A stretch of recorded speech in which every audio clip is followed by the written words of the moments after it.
Good morning, folks. Welcome to the Philosophy for Philistines channel on this March the 23rd, where it's getting too warm to have a fire. So although we'll have a fireplace side chat rather than a fireside chat. I've been doing a lot of delving lately into phenomenon that can't be ignored. And there are certain things that are shared between those of all political extremes. And it has to do with a loss of attachment to reality. Once objective truth can no longer be known, the results will become very pathological. So, these are my thoughts for today. Society is now beset with a mass narcissistic psychological delusion. It began badly by hiring cultural Marxist professors to teach in the academy, to end even worse by injecting their indoctrinated pupils into every institution which serves to maintain a free and liberal society. Yet the converts to pathological postmodernism have the unmitigated gall to hide behind a banner of liberalism while demanding authoritarian illiberalism. And so, the size, scope, and demands of the postmodern state against the individual's sovereignty metastasize into a soul-crushing mock religion. Note the current insistence on die training, which implies that its attendees must acknowledge themselves to be illiberal and intolerant so they can be re-educated into compliance to the new orthodoxy of Neo-Marxist thought.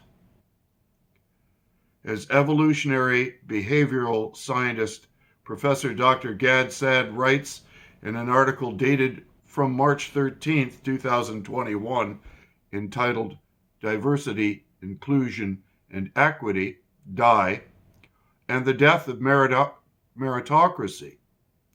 At the root of the die religion is the unflappable and irrational belief that societies must exhibit equality of outcomes on every possible human endeavor.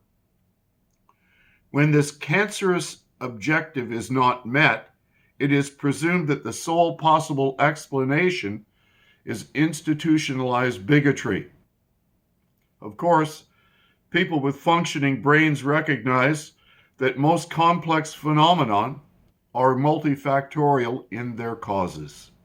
In other words, a disparity in outcomes is likely caused by a large number of factors, of which institutionalized bigotry might be absent from such a list. For the readers interested in the pernicious effects of the die religion and its attack on the meritocratic ethos, please read The Parasitic Mind, How Infectious Ideas Are Killing Common Sense.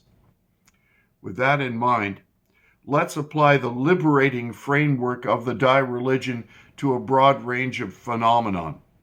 You'll note that there is nothing in my satirical take that violates the central tenet of the die cult, and I provide a link to Dr. Saad's article on the death of meritocracy. Please read it in its entirety. He has a very profound understanding of the danger of this ideology crushing the most recent evolutionary phenomenon that has occurred in the human species, namely that of individuation. If we do not become self-actualized individuals, we will return to tribal warfare. And that's where society is headed, and the government is deliberately engineering it. It's one of their chief desires. And so, in such epochs where the highest values of life are peace, our independence, our basic rights All that makes our existence more pure, more beautiful, and all that justifies it, are sacrificed to the demon inhabiting a dozen fanatics and ideologues. All the problems of the man who fears for his humanity come down to the same question: how to remain free. That is a quote from Stefan Zweig in his book on Montaigne. It was written during the Second World War. Zweig's typically passionate and readable biography of Michel de Montaigne is also a heartfelt argument for the importance of intellectual freedom, tolerance, and humanism. Zweig draws strong parallels between Montaigne's age, when Europe was torn in two by conflicts between Catholicism and Protestantism, and his own, in which the twin fanaticisms of fascism and communism were on the verge of destroying the pan-continental liberal culture he was born into and loved dearly. Just as Montaigne sought to remain aloof from the fanaticisms of his day, so Zweig tried to the last to defend his freedom of thought and argue for peace and compromise. One of the final works Zweig wrote before his suicide. This is both brilliantly impassioned portrait of a great mind and a moving plea for tolerance in a world ruled by cruelty. So I'm going to quote here from the Academy of Ideas, which is an absolutely brilliant resource. I am a member of the Academy, a supporting member. I encourage all of you to do the same. And please watch their vlogs. They are stunningly brilliant. Two young brothers here in Canada are producing them. And it is a remarkable body of work spanning psychology, philosophy, political philosophy, and how to restore habitable order out of chaos. So from the Academy Ideas, I will read a portion of a transcript. The vlog to which I'm including in this link is "A Mass Psychosis, the Greatest Threat to Humanity." All one's neighbors are in the grip of some uncontrolled and uncontrollable fear. In lunatic asylums, it is a well-known fact that patients are far more dangerous when suffering from fear than when moved by rage or hatred. That's a quote from Carl Jung in his book Psychology and Religion. According to the psychologist Carl Jung, the greatest threat to civilization lies not with the forces of nature, not with any physical disease like COVID-19, but with our ability to deal with the forces of our own psyche. We are our own worst enemies, or as the Latin proverb puts it, man is wolf to man. In Civilization in Transition, Jung states that this proverb is a sad yet eternal truism, and our wolf-like tendencies come most prominently into play at those times of history when mental illness becomes the norm rather than the exception in society. A situation which Jung termed a psychic epidemic, and that's what we're in. COVID-19 is literally an attempt to move us back an evolutionary rung or two on the ladder of human progress. Indeed, it has become ever more obvious, he writes, that it is not famine, not earthquakes, not microbes, not cancer, but man himself, who is man's greatest danger to man. For the simple reason that there is no adequate protection against psychic epidemics, which are definitely more devastating than the worst of natural catastrophes. From Carl Jung on the symbolic life.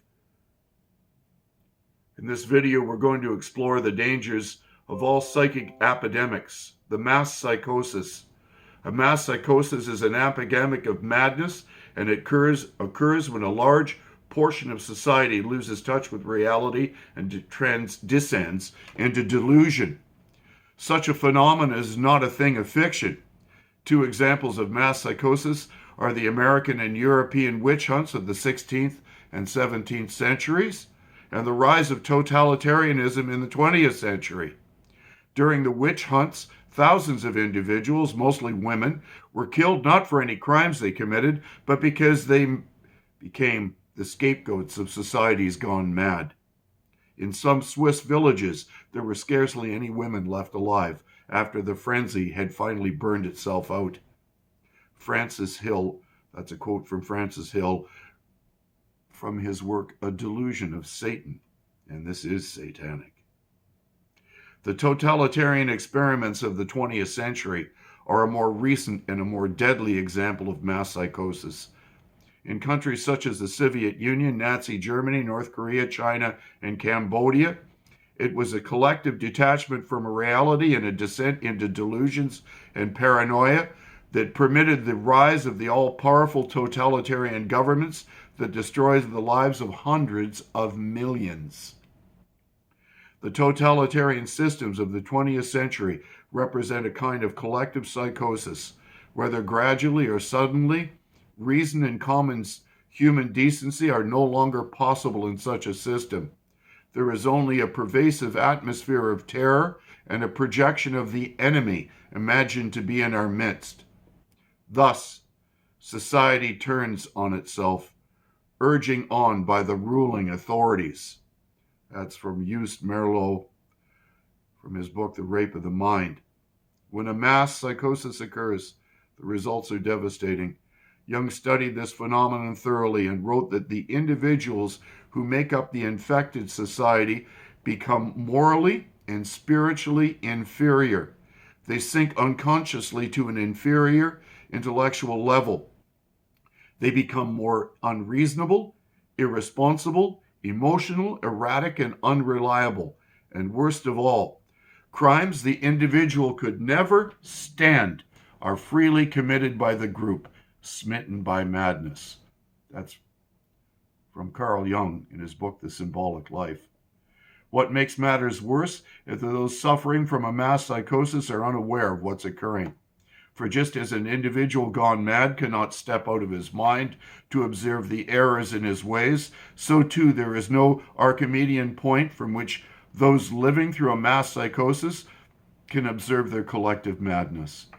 Or as Jung writes concerning the psychic epidemic that swept through Germany under Hitler's rule.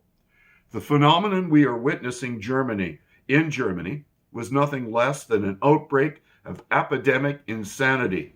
No one knew what was happening to him, least of all the Germans, who allowed themselves to be driven to the slaughterhouse by their leading psychopaths like hypnotized sheep. Carl Jung, After the Catastrophe. That was a quote from After the Catastrophe by Dr. Carl Jung. So what gives rise to this mass psychosis, and what makes a society susceptible to such devastating phenomenon? For an answer, we must begin at the basics. We must explain what is meant by psychosis and what leads an individual into a state of madness. With this information, we can then examine how this process plays out on a mass scale. A psychosis can be defined as a detachment from reality or the loss of an adaptive relationship to reality. In place of thoughts and beliefs that conform to the facts of the world, the psychotic becomes overrun by delusions, which are false beliefs considered to be true despite the existence of evidence that proves to the contrary.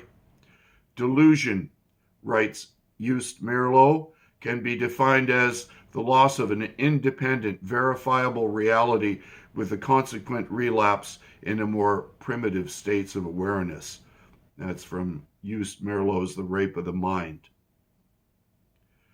Delusions take on many forms. Some psychotics develop delusions of paranoia and believe they are constantly being followed, tracked, and observed. Others, such as catatonic schizophrenics, develop delusions about their ability to alter the state of the universe merely by thinking about things. I got control of you. Merely by the movement of the body, so remain constricted in a statue-like pose. But while delusions are false in the sense of not conforming to the facts of the external world, they are considered true to the psychotic and so influence how they interact with the world and with other people. Or as Jung writes, if a man imagined that I was his arch enemy and killed me, I should be dead on account of mere imagination. Imaginary conditions do exist, and they may be just as real and just as harmful or dangerous as physical conditions. I even believe that psychic disturbances are far more dangerous than epidemics of physical disease or earthquake. That's from Dr. Carl Jung's Psychology and Religion. While a descent into the delusions of a psychosis has triggered such an excess use of drugs or alcohol, brain injuries, and other illnesses, these physical causes will not concern us here. Our concern is with psychological or what are called psychogenic triggers, as these are usually what leads to mass psychosis. The most prevalent psychogenic cause of psychosis is a flood of negative emotions, such as fear or anxiety that drives an individual into a state of panic. When in a state of panic, one naturally seeks relief, as it is too mentally and physically draining to subsist in this hyper-emotional state for a prolonged period of time. To escape the fear and anxiety of the panic state, a positive or negative reaction can take place, and the positive reaction takes the form of a greater effort is called forth. The individual will show more strength and willpower and will try to overcome the obstacle or cause the misery through physical, intellectual, and moral effort. If the strength of one individual is not sufficient, he will seek the help of others. If such an ultimate attempt fails, or if an individual is too weak from the start to show a fight, then a negative reaction takes place. Carl Jung, Psychology and National Problems. At the extreme, the negative reaction causes a psychotic break. And I won't read any further. You read it for yourself. I'm putting all the links in. But we are in the midst of a mass psychosis. I was just told by my cousin the other day that a doctor who practices chiropractic in Niagara, now retired, actually believes that if the government says it's okay to go to Toronto on XYZ day, he'll go to Toronto on XYZ day. And if they say don't go on ABC day, he actually believes that ABC day is somehow inherently different from XYZ. Obviously, there is no difference. Society, through deliberately manipulated fear, is descending into mass psychosis around this epidemic, so-called epidemic, that apparently takes so few lives. And in fact, here's the real cruncher. The antidote for the epidemic, namely the vaccines, the many different types that have been produced, per capita, are causing greater harm to the vaccinated than could have come from getting infected with this blasted virus that was cooked up in a lab in Wuhan. When one sees exactly what's going on and how our governments have cooperated with this and are instilling fear deliberately, even on highway signs, stay home, be terrified of living. This isn't living if you're terrified. If you're so afraid of a disease that you can't live, life isn't worth it. It's time that we stop this mass psychosis, take responsibility for ourselves, become the fully individuated, self-realized individual we can be, and help others to do so by encouraging them to see reality. You guys have a great day. There's a few things to pray about.